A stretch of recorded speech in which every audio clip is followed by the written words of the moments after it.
The world is my oyster. That ending. Oh, it was so good. Third book of this little reading vlog. So good. Hi everyone, welcome back to my channel. Welcome back to another reading vlog. It is Wednesday, or at least it will be when this goes up. And of course, on Wednesdays we upload reading vlogs. Usually on a Wednesday I would upload my weekend reading vlog, but this weekend was just a little bit of a write-off for a few reasons. Weekend reading vlog not happening this week. Instead, I've decided that today I'm going to film a little 24-hour reading vlog. And there are a couple of reasons for this. The main one is that it is coming up to the end of February and I'm losing all hope for the fact that I might finish my February TBR. So this is kind of like a get your shit together reading vlog where I'm going to try and get a good few books ticked off of my February TBR and just feel a little bit more in control. In saying that, I have also added a book to my little TBR for this 24-hour reading vlog that is not on my February TBR. Which you may question, I question also, but the main reason for that is that it is a manga, and I kind of felt like, well, most of the time when you do 24-hour reading vlogs, I feel like you need a manga or a graphic novel or something like that to like break up novels, break up the like more difficult text, I guess. So yeah, I added a manga into there just to make the whole experience a little bit more enjoyable. But I have different goals for each of these books, which is going to make a little bit more sense when I actually show you the books. So let's just go ahead and do that. These are the 4 books on my TBR for this little 24-hour reading vlog. The first book on this TBR is Spinning Silver, which I've been reading since sometime last week, and I actually only have like 30 pages left or so. So this is the first book on my TBR for the 24 hours. I just want to get this one finished, get it out of the way, get it ticked off of my February TBR. Then I have 3 books, 2 of which I want to finish in their entirety, which is, wait, this way? Yeah. Battle Royale Angel's Border by Kushun Takami. This is like a companion manga to the Battle Royale novel, which of course I read in a recent weekend reading vlog and absolutely adored, gave it 5 stars. And I had said that my favourite scene out of the whole novel is the lighthouse scene, and a lovely subscriber called Ashley messaged me and said that she had noticed how much I loved Battle Royale and how much I loved the lighthouse scene, and let me know that the girls from the lighthouse scene had their own manga, which is this one, Angel's Border. As soon as you said that, it went straight on my wish list and I was like, oh my gosh, I need to read this. I am not ready to part ways with the world of Battle Royale. And being the lovely person she is, she actually gifted me it, she sent me it. And Ashley, if you're watching this, thank you so much. I cannot wait to read this in the next 24 hours. The other book that I want to finish in its entirety is Invisible Girl by Lisa Jewell, which is on my February TBR. It is a thriller that I've been dying to read for ages, and I do feel like it will be quite a quick read. Thrillers usually are quick reads for me, and the font is pretty big, so I'm feeling hopeful. The final book on my TBR for this 24-hour reading vlog is Jade City by Fonda Lee. Now this one I am buddy reading with Katerina from Bambina Katerina. We have said that we will read 70 pages a day for the next week, which will mean we will finish it by the end of February. But if we both want to read a little bit more than that, then we will. I probably will not today because I'm doing this vlog obviously and I have other things to read. I obviously need to read my 70 pages for today, and I could also read my 70 pages for tomorrow as well. But I don't know if I'll do both of those within this 24-hour reading vlog, or if I'll just read today's pages and read tomorrow's pages after the reading vlog has finished. You know, but basically we will be reading at least 70 pages of this book. We will be reading 30 pages of this book, and we will hopefully be reading all of these 2 books. That is the plan. We will see if it comes to fruition or not, but I'm excited. I'm excited to get some good reading done over the next 24 hours and hopefully celebrate at the end of this period. It is just coming up for 1:15, so I think I'll start the reading aspect of this vlog at 1:30. Go from 1:30 today until 1:30 tomorrow, and yeah, that'll be our 24-hour period. Hopefully we'll get a lot of good reading done, we shall see.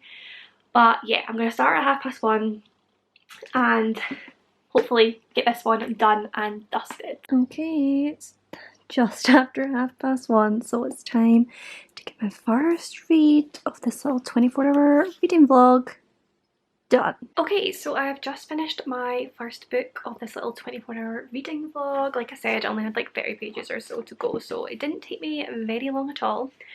But overall, I think I'm going to give this one a 3 out of 5 stars, which is a good rating. It means I enjoyed the book. It's just that it wasn't anything special for me. There were so many things about this book that I did really enjoy. I loved the strong female characters, particularly within such a patriarchal context. I did really enjoy the adaptation of the Rumpelstiltskin fairy tale, although there's so much more in this other than that part of the tale. I did enjoy the multiple perspectives, other than the fact that I found it very difficult sometimes to tell who was speaking. Like for their first couple of paragraphs or so, I could be so lost trying to work out who it was that was talking. Apart from Stepan's perspective, who I really enjoyed because as he was a young child, the writing style was very childlike and I thought that was very well done. But apart from him, all of the others had a very similar writing style, so I think it made it very difficult to tell who was who. It might have been more interesting to me if they had different writing styles, but then I don't know if that was on purpose. I don't know, but it was difficult at times. But overall, I just felt like this story went on for so damn long. Like, I don't know if I just didn't mesh with Naomi Novik's writing style. Maybe that was the issue, or if it was my mood over the weekend or so that I've been reading this. I don't know, but it just felt like it went on for so long. Like, usually I like really highly descriptive fantasy, but for this I just found myself totally zoning out so often. Like, it just wasn't enticing me enough, I wasn't interested enough, I was just totally zoning out. So yeah, overall enjoyable story, but so just seemed to go on for so long. So yeah, 3 stars. But what I'm going to do now is I'm going to go and have some lunch because I'm starving, and then I need to decide which of my 3 other books I'm going to read next. I don't know where to just bang out the manga and just like get out of the way and just feel like I'm really like on a roll for the first few hours of this 24-hour reading vlog, or if I want to start my thriller. I'm not sure. I'm gonna have lunch first and then I'll get back to you on that one. Hello, I am back in my cozy hooded blanket. Is anyone surprised? No, not really. But I have decided what my next read of this vlog is going to be, and that is Invisible Girl by Lisa Jewell. I've decided that I am in the mood for a good gripping thriller, a good fast read that's going to keep me interested, keep me invested, keep me on my toes. So this is the one we're going with. I've heard amazing things about Lisa Jewell and her thriller writing, particularly this book itself, Invisible Girl. So many people have had rave reviews about this book, so I am hoping to have the same opinion. So this one says that you don't see her, but she sees you. Midnight in an area of urban wasteland where cats hunt and foxes shriek, a girl is watching. When Sapphire Maddox was 10, something terrible happened and she's carried the pain of it ever since. The man she thought was going to heal her didn't, and now she hides, learning his secrets invisible in the shadows. Owen Pick is invisible too. He's never had a girlfriend, he's never even had a friend. Nobody sees him, nobody cares. But when Sapphire goes missing from opposite his house on Valentine's night, suddenly the world seems to be watching Owen, accusing him, holding him responsible for Sapphire's disappearance. And it says it's a wonderful, slow burn gripper. Dark, furiously twisty and utterly gripping. That is exactly what I'm in the mood for right now, so I'm really hoping it follows up on its promise. This one is 403 pages long.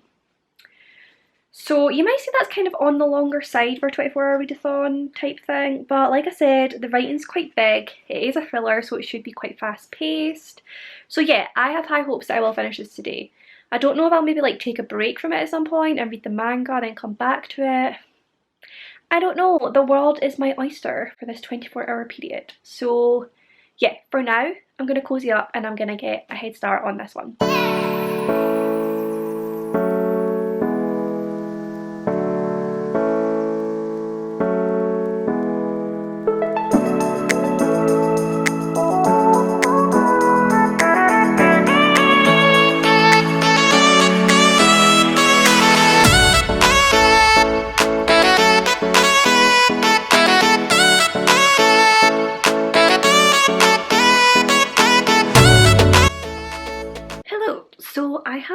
absolutely raced through my first 50 pages of Invisible Girl. It is definitely fast paced, it is definitely flowing, it is exactly what I needed after Spinning Silver, just something with really short chapters and no flowery language or anything like that, just nice and gripping and fast paced. Exactly what I needed, and yeah, I am definitely hooked after those first 50 pages. We've got two perspectives in this. We've got Kate and Sapphire, and Sapphire is obviously the one in the blurb who is a young girl. I think I don't know if she's like a teenager now at high school, but something terrible happened to her when she was 10 that we don't really know about yet, but we know that she is definitely very traumatized by whatever it is. There is a trigger warning for self-harm straight away in this. We follow her perspective, and then we follow Kate, who is Sapphire's therapist's wife, which seems odd, but it's all already starting to make sense why we're following the two of them. What I find really interesting is that we've got two different perspectives in terms of writing. So Sapphire's bits are told in first person and Kate's bits are told in third person, which is really interesting. I'm not entirely sure why yet, like why Lisa Jules decided to do that, but I do like it. It's not, I don't know if I've ever read anything like that where you've got certain perspectives in first person and certain perspectives in third person. Usually they're just all one or the other.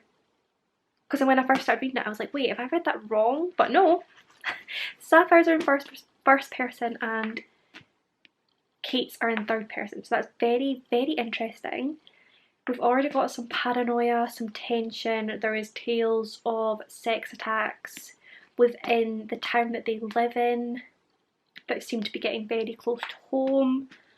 We've got lies, we've got betrayal, all of the good ingredients for the recipe of a great thriller. So yes, I'm really enjoying it so far. Like I said, I'm only 50 pages in, but those 50 pages went so fast, so I definitely have belief that this can be finished over my 24-hour period. We are currently on 4 o'clock, so it's only been like 2.5 hours, so I have a lot of hours to go. And yeah, I'm very optimistic at the moment that lots of reading will be done. So yeah, I'm really hooked with this one just now, and I'm going to just continue to read more of it for the time being. Hello, so I've been reading some more of Invisible Girl, and I'm now on page 142, and I am still racing for this book. It's just so easy to read. I just love a thriller. I do, like there's no fancy, like I like fancy flowery writing, I do, but sometimes that's not what you want. You just want something that is quick to read, exciting, gripping, and that's exactly what this is. We now have a third perspective as well, and that is Owen, who is the man who lives across the street from Kate that everyone thinks is like creepy, but when we get to know him himself, he's not. He's like lonely and totally misjudged. And it's really interesting to have his perspective in this, because you've got the two other characters kind of judging, well no, only one, Kate, really just judging him and having all these like preconceived notions about who he is and what he's like, but then we get to see what he's really like and what he's going through. And I think that's a really interesting way to do this thriller, because yeah, I'm still not entirely sure what is going on here which is a good thing.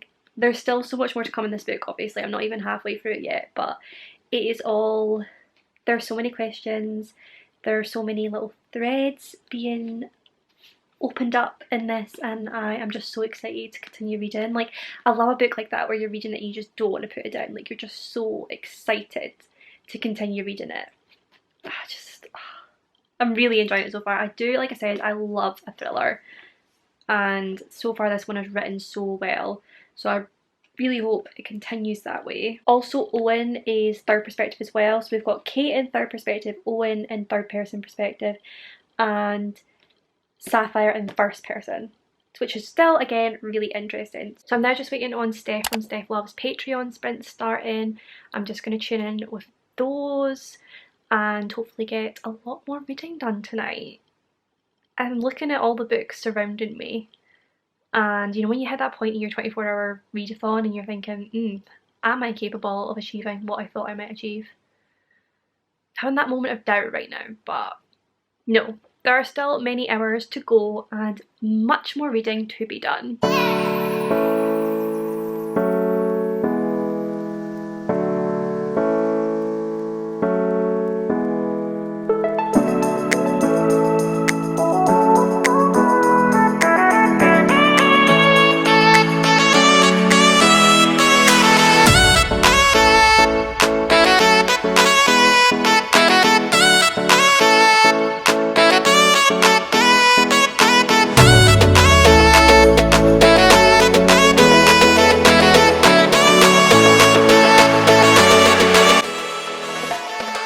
Hello! So Steph's Patreon reading sprints have literally just finished. It's like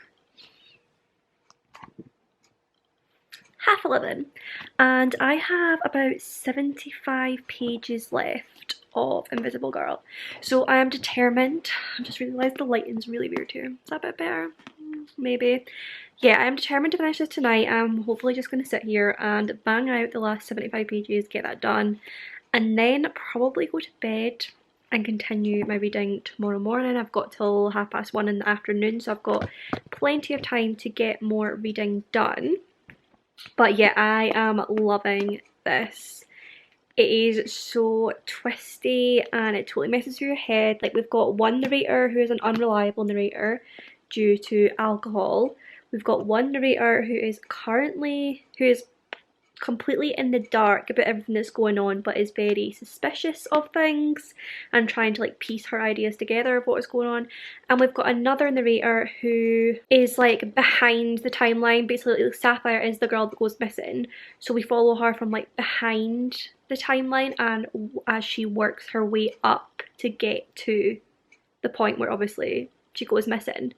So the other two perspectives are now, what's happening now, like as we go on, finding out new things each day, and Sapphire is behind that leading up to it, so we can start to get more of a picture of what happened to her. And yeah, all three perspectives are so interesting. Like, I think it's so cleverly done. I love a cleverly written thriller. It is what I live for, and this is exactly that. I still really don't know who the bad guy is. And I love that. I love when I really don't know. Like, obviously I have theories.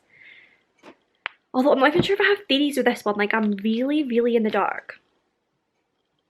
No, I have theories. And I have had theories from the start. Like, there's one character that from the start I've just really not liked. For many reasons. But I think they're the bad guy. But then I also kind of feel like there might be more going on than I even know. And this could be a really twisty ending, and I kind of hope it is, because I love a big twist that I do not see coming. So yeah, I'm so intrigued, so intrigued. Like I said, I've got about 75 pages left, so it's all starting to come together. I think I can bang those out fairly quickly. Like, that'll be done within another hour, and then I can go to sleep and continue my reading tomorrow. So yeah, I am just gonna finish this book, I guess, and I will probably let you know my thoughts when I am done before I go to my bed. Okay, so it is 12:15 and I have just finished Invisible Girl by Lisa Jewell, and that ending. Oh my god, like, I'm not gonna say anything because spoilers, but that ending was, oh, it was so good. Like, it just got me, and I just really want to talk to someone who's read it now, because I want to talk about how good that ending was with them. But yeah, I love this book. I think I'm going to give it 4 out of 5 stars. An amazing, amazing thriller. I always forget how much I love a good thriller. I need to read more thrillers, so if you have any good thriller recommendations, please comment them down below, because I want to know. But this was a very, very good one. I'm going to have to check out the rest of Lisa Jewell's writing, because this was so good. We had some amazing female characters in this. We had some amazing complex male characters in this as well, and some really good discussion of sort of like judging people for their exterior, both good and bad. So someone looks good and acts a certain way, they're a good guy. If they don't look so good and act another certain way, they're a bad guy, and how wrong you can be and how wrong there was so much in this about the media and how much the media can totally twist things and twist people's perspective of others, and how horrific that can be for someone if they are wrong. So yeah, sort of the power of the media and how dangerous that can be. Found that so interesting in this. So yeah, 4 out of 5 stars, loved it. I am going to go to bed now. However, I am going to quickly write a little review on Goodreads. I've just started doing that recently so that I actually remember what I thought about books when it comes to filming my wrap up at the end of the month, because I always forget what I actually thought of the book. I have the memory of a sieve. So yeah, I'm going to quickly write a little Goodreads review just of the main things that I liked about this. And then I'm going to go to bed. So I will catch up with you in the morning. Hello! So it is the next day. I am back in my little cave that I tend to read in, and I am just sitting down to pick up my 3rd book of this 24-hour reading vlog. We'll not talk about how the first book was only like 20 pages. We're just going to celebrate the fact that I'm on my 3rd book of this little reading vlog. So yeah, I've decided I'm going to start my morning nice and easy with Battle Royale Angel's Border. Like I said before, this is like a companion manga kind of thing to Battle Royale, with the characters from my favourite scene in the entire novel. I am so excited to read this and hopefully love it just as much as I loved that scene. I'm thinking this one shouldn't take me too long since it is a manga, so hopefully I will finish this and start Jade City as well, as I had hoped I would. It's all looking good at the moment, but we shall see. So yeah, I'm just gonna settle down and have a nice time reading this. Hello, so it is quite a bit later now, but I did sit and finish Battle Royale Angel's Border all in one sitting, and I loved this. I did. It was so interesting seeing some of the backstory for some of the girls who are in my favourite scene from the original novel, and find a little bit more about who they were and where they'd come from and why they might have made certain decisions when it came to the actual novel. And it was amazing getting to know them a little bit more. It was also really good to see that there was a LGBT character in here. So one of the girls is gay and actually is in love with one of the other girls that she is in this lighthouse with and has been going to school with, and it was really interesting seeing her thoughts on her sexuality because of the culture that she comes from and how she thinks of herself as sort of not normal, and how she knows that she can never really tell the girl that she loves that she loves her, and no one else has any idea. And it was just really interesting seeing that explored in here, especially with the amazing artwork and seeing the emotions on her face and things like that. The only criticism I have of this, and it's my fault, I do this all the time, I go into books with an assumption of what it's going to be about or what it's going to have in it, and then it doesn't have what I assumed it was going to have in it, and then I am therefore disappointed, which is my issue. It's my fault, but it does affect my rating, it does affect my experience of a novel. So in this one I did think there was going to be more about the lighthouse scene from Battle Royale. Like I said, it was my favourite scene and I would have loved to have seen more about that, and especially to have seen it in illustrations, which you do get glimpses of it, you do, but I wanted more. But like I said, that was my issue, that was what I wanted from it, that's not necessarily what the author wanted from it, so you know. So I did give this 4 out of 5 stars, I did love it, but due to my own assumptions there was just that little thing that felt missing to me. My 24 hours has now come to an end. This was not as successful as I hoped it would be, but then I don't really mind, like, as much as I wanted to do a 24-hour reading vlog to like bang out some reading, I did do that, so I am really happy with that. I did manage to tick off a few books from my February TBR, which is exactly what I wanted to do. If I wanted to do a proper intense 24-hour readathon, I would have done that, but this is more just 24 hours of reading in which I was trying to tick books off. So I am happy with the progress that I made. Just as a little recap, obviously I managed to finish Spinning Silver by Naomi Novik. I had about 30 pages left of this, so it didn't take me long at all, but it was amazing just to get that ticked off. I gave this one 3 out of 5 stars. Like I said, it just seemed to go on for a while for me, and as I said before, that could be my mood, because in other moods I might have loved that and loved just the huge sort of world building flowery language, because it's something that I do usually enjoy, but for some reason this just felt so damn long. So yeah, 3 out of 5 stars for this one. I then read Invisible Girl by Lisa Jewell in its entirety and loved it. 4 out of 5 stars. It was so good, so gripping, exactly what it said on the tin, which I love. When you get these little things saying that it's dark and gripping and tense, and it's not, it is the worst thing in the world, but they got this completely right. And yeah, I just loved it. I thought it was so well written, the perspectives were so interesting, and like I said, the ending just so good. And finally, like I just said, I read Battle Royale Angel's Border in its entirety as well. Loved it, but there was just that one little thing missing for me, which was my own fault. 4 out of 5 stars. So that will conclude this 24-hour reading vlog. I hope you enjoyed it.